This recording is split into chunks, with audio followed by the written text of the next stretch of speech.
Okay everyone, in my last video I showed you a meteorite crater in Arizona that is supposedly 55,000 years old, and I showed you how the crater is still there, but the big meteorite that landed there is just totally gone.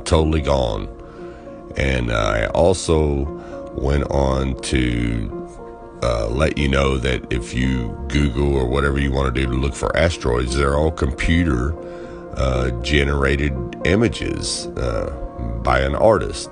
So anyways, what kept eating at me was a scripture from Genesis 7:11. In the 600th year of Noah's life, in the second month, the 17th day of the month, the same day were all the fountains of the great deep broken up, and the windows of heaven were opened.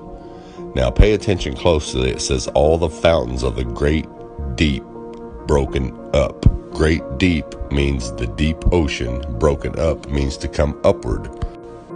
So anyways, as I went on the search, I realized that there were more supposedly meteorite craters all over the world in different continents, all around, roughly around the same size as you can see here in these pictures. I took a picture from each continent from every one of these supposedly meteorite craters.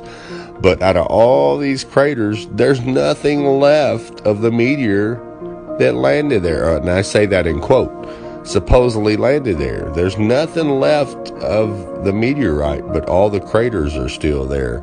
So I went to investigate a little more, and I'd remembered researching geysers many years ago. Now here's a few images of what geysers look like, but the images I'm showing you are what the geysers look like when they're actually erupting. So check this out. Now does these craters underneath these geysers not look familiar to you? Just take a really close look. Now I'm showing you the ones that are erupting. Now let's take a look at the ones that are not erupting.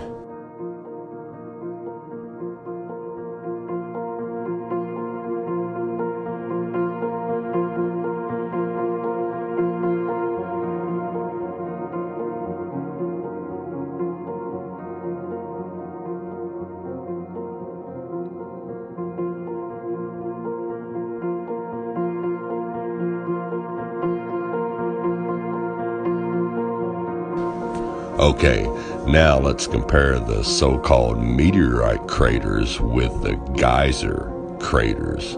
Get ready, you guys are totally going to be blown away. Now check this out. As you can see here, there's a runoff on the meteor crater and a runoff on the geyser. Now look at here, right in the middle. You see where the geyser actually comes up? You can see it in the meteor crater and the geyser. That's where the water comes up at. Same thing here. Everything around it is just where the water pressure coming up explodes everything outward. And here, if you look to the right of the crater and the right of the geyser, they're shaped identical. That's water pressure, not a meteorite. And no, it's not fallen angels. No, it's not ancient trees pulled up. It's simply the original geysers that God opened up and flooded the earth with. People, common sense. All you got to do is look at it. Now, you notice here in this meteor crater how the earth has upturned edge around the circle of the crater. Now, here's how that happens. Here is a photo of a geyser actually fixing to erupt. Notice how it upturns the edge of the hole around it. Now, once again, if we look in Genesis 7:11, towards the end of the scripture, it says, all of the fountains of the great deep broken up. The scripture tells us exactly what these are and exactly what God did to flood the earth. And it also says, and the windows of heaven were open. So we also know that there's a firmament and it has windows in it. And he also flooded it from above as he did below.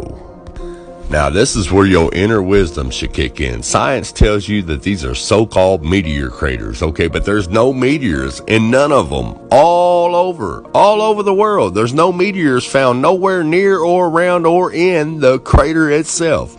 But yet these craters are identical to geyser craters. That's because these so-called meteor craters are the giant craters that opened up from the deep, the great deep, and flooded the earth. The Bible is real. It is very accurate, and the flood of Noah happened, and I just showed you how it happened. And the funny thing about it is, they even showed you in the 2014 movie Noah. Check it out.